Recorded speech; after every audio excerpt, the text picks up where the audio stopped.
বাঙালি মানেই মাছে ভাতে বাঙালি। আমরা বাঙালিরা সব ধরনের মাছ অনেক পছন্দ করি। তার ভিতরে কিন্তু চিংড়ি মাছ অন্যতম একটা রেসিপি।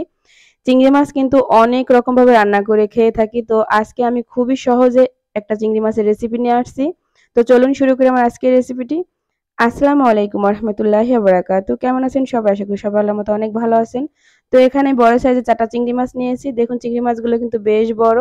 এখন আমি সবার আগে চিংড়ি মাছগুলো পরিষ্কার করে নেব। তো চিংড়ি মাছের যে মাথার অংশটা আমি খুব সুন্দর করে পরিষ্কার করে নিয়েছি। আর মাথার ভিতরে কিন্তু কালো, কালো থাকে সেটাকে আমি খুব সুন্দর করে ছাড়িয়ে নিয়েছি। আর লেজের সাইডটার উপরের অংশ আমি ফালাইনি। তো আপনারা ইচ্ছা করলে ওটা পরিষ্কার করে নিতে পারেন। তো ওটার জন্য কিন্তু খুব সুন্দর একটা কালার আসে, এজন্য আমি রেখে দিয়েছি। এখন আমি হলুদ এবং মরিচ ও পরিমাণ মতো লবণ দিয়ে এটাকে একটু ম্যারিনেট করে রেখে দেব প্রায় ৩-৪ মিনিটের জন্য। তো আমি এই চিংড়ি মাছটাকে একটু ভেজে নেব। চিংড়ি মাছটা কিন্তু হালকা করে একটু ভাজলে কিন্তু খুব সুন্দর একটা কালার আসে। তো চলুন আমরা ভাজতে চলে যাই। এখানে আমি একটা প্যান বসায় দিয়েছি, দিয়ে দিলাম পরিমাণ মতো তেল। তেলটা যখন একটু গরম হয়ে আসছে তখন আমি মাছগুলোকে একটা, একটা করে দিয়ে দেব। তো মাছগুলো কিন্তু চিংড়ি মাছ কিন্তু খুব একটা ভাজলে কিন্তু রাবারের মতো হয়ে যায়। সেজন্য খুবই অল্প সময় এই পিঠ ১ মিনিট আর ওই পিঠ ১ মিনিট, আমি ২ মিনিটের ভিতরে মাছটা ভাজা কমপ্লিট করব। তো দেখুন আমার এক সাইড কথা বলতে, বলতে ভাজা হয়ে গেছে। আমি একটু উল্টে দিলাম। একটু ভাজার কারণে কিন্তু দেখুন মাশাআল্লাহ কালারটা কিন্তু অনেক সুন্দর আসছে। আপনি যখন ভুনা করবেন তখন কিন্তু দেখতেও অনেক সুন্দর লাগবে এই মাছটা ভাজার কারণে। তো দেখুন আমার মাছটা ভাজা হয়ে গেছে। এখন আমি তুলে নেব। তো যেই তেলটা রয়েছে আমি এই তেলটার ভিতরেই আমি এক, এক করে মসলাগুলো দিয়ে দেব। আমি এখানে কিন্তু বাটা মসলা ব্যবহার করছি। এখানে আমি প্রায় ৩-৪ টা বড় সাইজের পেঁয়াজ আমি বেটে নিয়েছি। পেঁয়াজটাকে একদম মিহি করে নিয়েছি। এবার আমি পেঁয়াজটাকে একটু নেড়ে-চেড়ে ভেজে নেব যাতে কাঁচা গন্ধটা না থাকে। দেখুন পেঁয়াজের কাঁচা গন্ধটা যাওয়ার পর এখানে আমি দিয়ে দেব লবণ। লবণটা দিয়ে আমি আরেকটু নেড়ে-চেড়ে নেব। এরপর এখানে আমি দিয়ে দেব আদা এবং রসুন পেস্ট। আমি এখানে আদা এবং রসুনের পেস্ট ১ চামচ পরিমাণ দিয়ে দিয়েছি। এগুলো দিয়ে আমি আরো কিছুক্ষণ নেড়েচেড়ে ভেজে নেব।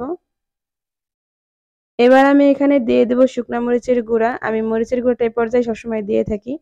তো আমি এখানে ১ চামচ পরিমাণ মরিচের গুঁড়া দিয়ে দিয়েছি। এরপর এখানে আমি দিয়ে দিলাম পানি। পানিটা দিয়ে আমি খুব সুন্দর করে একটু নেড়েচেড়ে মিশিয়ে নেব মসলাটা। তো এখন আমি বাকি যে গুঁড়া মসলাগুলো দিয়ে দেব। এখানে আমি দিয়ে দেব পরিমাণ মতো হলুদের গুঁড়া, আর এখানে দিয়ে দেব ভাজা জিরার গুঁড়া, সামান্য একটু গোলমরিচের গুঁড়া এবং ধনিয়ার গুঁড়া। এগুলো দিয়ে আমি আরো কিছুক্ষণ একটু নেড়েচেড়ে নেব। আমি আরো কিছুটা পানি এখানে দিয়ে দিলাম। তো খুব সুন্দর করে মসলাটা কিন্তু কষিয়ে নিতে হবে। তো একটু ঢেকে দিয়ে মসলাটাকে আমি খুব সুন্দর করে কষায় নিব। দেখুন আমার মসলাটা কষানো হয়ে গেছে। এরপর যে একটা টমেটোর পেস্ট আমি এখানে দিয়ে দিলাম। আমি টমেটোকে পেস্ট করে নিয়েছি। আবারও আমি কিছুক্ষণ এটাকে একটু কষায় নিব। তো দেখুন আমার মসলাগুলো কষানো হয়ে গেছে। এ পর্যায়ে আমি এখানে ৩-৪ চামচ পরিমাণ টক দই দিয়ে দিলাম। তো টক দইটা দিলে কিন্তু আপনার চিংড়ি মাছের রেসিপিটা আরো খেতে দারুণ হবে এবং কালারটাও খুব সুন্দর আসবে। তো আমি টক দই দিয়ে আরো কিছুক্ষণ এই মসলাটাকে কষিয়ে নেব। দেখুন আমার মসলা থেকে তেল ছেড়ে দিয়েছে। প্রায় আমার মসলা কষানো হয়ে গেছে। চিংড়ি মাছ কিন্তু আপনারা আগেই দিবেন না, কারণ চিংড়ি মাছে খুবই অল্প জালে রান্না করতে হয়। তো এরপর আমি পানিটা দিয়ে দেব, যে পরিমাণ আমার পানি লাগবে এটাকে ফুটানোর জন্য পানিটা আমি এই মসলার ভিতরে দিয়ে দিলাম।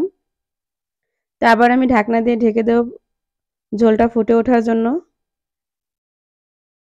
তো দেখুন আমার ঝোলটা ফুটে উঠছে। তো এ পর্যায়ে আমি চিংড়ি মাছগুলো দিয়ে দেব। তো চিংড়ি মাছগুলো দিয়ে আমি খুব সুন্দর করে একটু করে দিলাম। তারপর আমি ঢাকনা দিয়ে ঢেকে দেব। কিছুক্ষণ পর আমি আবারও এই পিঠটা উল্টে দেব চিংড়ি মাছের।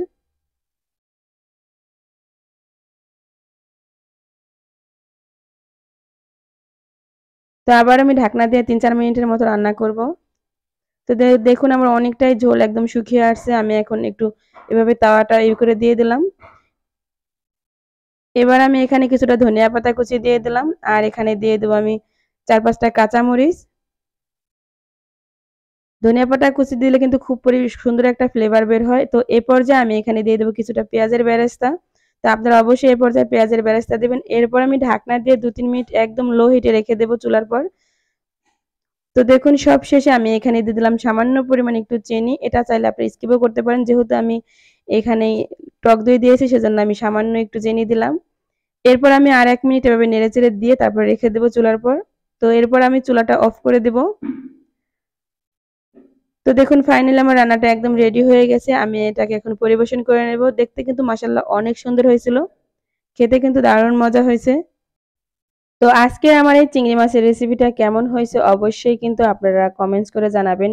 আপনি এভাবে যদি রান্না করে টেবিলে দিয়ে দেন, আপনার পরিবারের সবাই প্রশংসা করতে বাধ্য থাকবে। আর মেহমান আসলে তো মেহমান আপ্যায়নে তো বলাই নাই। তো বন্ধুরা দেখুন আমি ফাইনালি এটাকে পরিবেশন করে নিয়েছি। দেখতে কিন্তু মাশাআল্লাহ অনেক সুন্দর হয়েছে। তো পরিবেশন করার পর আমি উপর থেকে আরো কিছুটা পেঁয়াজের বেরেস্তা দিয়ে দিয়েছি। যাতে খুব সুন্দর একটা কালারও আসে আবার দেখতেও অনেক সুন্দর হয়। তো আপনারা যারা এখনো আমার চ্যানেলটিকে সাবস্ক্রাইব করেন নাই, প্লিজ আমার চ্যানেলটিকে সাবস্ক্রাইব করে চ্যানেলের সাথেই থাকবেন। আর আমার ভিডিওতে যারা এখন একটা লাইক দেন না, একটা লাইক দিবেন। তো সবাই ভালো থাকবেন, সুস্থ থাকবেন। আজকের মতো ভিডিওটা এখানেই শেষ করব। আসসালামু আলাইকুম ওয়া রাহমাতুল্লাহি ওয়া বারাকাতুহু। আল্লাহ হাফেজ বন্ধুরা।